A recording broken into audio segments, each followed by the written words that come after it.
Strike 3. What a heave. What a name. Well, I guess that's hurling the old surveillance, sir. Now, Frank, now, what did you do that for? You know it was my turn. But I didn't hurl it, sir. Well, I didn't either. There must be... Oh, look, sir. There, over there by that taxi cab. It's a woman. Oh, a softballer, hey? Hey, you! What do you mean by pitching without my okay? Come back here. You let me go. Oh, Julia. I've been looking for you. Take your hands off of me.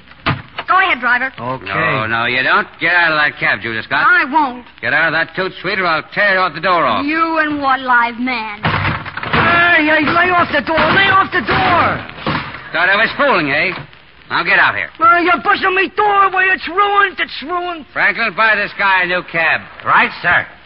Now, Mrs. Julia Scott Lenning, just where do you think you're going? I'm on my way to Pier number 34. Come along and wish me bon voyage. Oh, you're going with that sap Edwards, huh? That's none of your business. No, come here. Let go of me. Not a chance. I've got the law on my side. Oh, you... Yes, I have, and all the laws that were never written. Kiss me.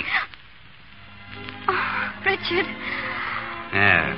Thought that guy Edwards was something, didn't you? Well, you're wrong. You're in the arms of the head pumpkins right now, Sir Richard. The guy who drags him home by the hair of the head. Now, how do you like it? Well, I don't know yet, but I think... Oh, Richard. Now, do I drag you, or will you come willingly? Willingly, darling, very willingly. Oh, Julia. Look, Richard, there's still 2 bricks left, darling. Yep, one for you and one for me. Ready? Go!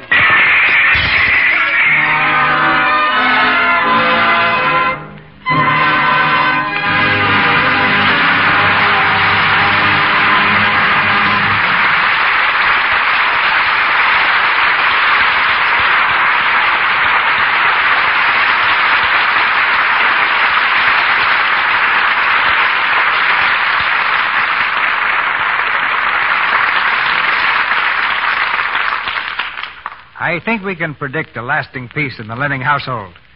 But I'm still not sure who's going to be boss. Let's ask Ginger Rogers and George Brent. The hand that rocks the cradle is the hand that rules the world. How's that for a new way of putting it, George? Well, it's about as new as all's well as that ends well, or it isn't the heat, it's the humidity. George, if you're referring to the past week, I think this time it really was the heat. It certainly wasn't the humidity that made our thermometer boil over. You know, last week the asphalt in our tennis court was so hot that I fried a couple of eggs. No, not eggs. Onions. Onions? Why onions, Ginger? I don't like eggs. Say, look at that tan George has got. What happened to you? Well, you know, the sun was terribly hot last week, and I just tipped my hat to a lady, and now look at me. A martyr to etiquette. How does a producer behave on a hot day, C.B.? Well, he goes for a swim if he has the time. I was in the pool every morning before breakfast. Oh, a bathtub scene, huh? The mill touch to a heat wave. And a bathtub scene ought to include a certain kind of lather, shouldn't it, C.B.? Well, what kind do you suggest, Ginger? I should say Lux. And I can say other things about Lux, too. It's gentle and safe. It's economical, too. I always recommend it because I've used it for so long, and I know exactly how good it is. You've made me forget all about the weather. Let's put the heat on Mr. DeMille and find out what the lights in the front of the theater will spell next week. Yes, what is the bill, C.B.? Next Monday night, we're going to do You Can't Take It With You. A Pulitzer Prize play and a hit picture. It's a truly American comedy. And our stars will be Edward Arnold, Walter Connolly, Fay Ray, and Robert Cummings. You Can't Take It With You, starring Edward Arnold, Robert Connolly, Fay Ray, and Robert Cummings. That sounds like a double-A production. I'll certainly be on the receiving end of this microphone next Monday. Yeah, and I'm going to listen for some nice, cool spot like the desert. Good night, C.B. Goodbye. Good night.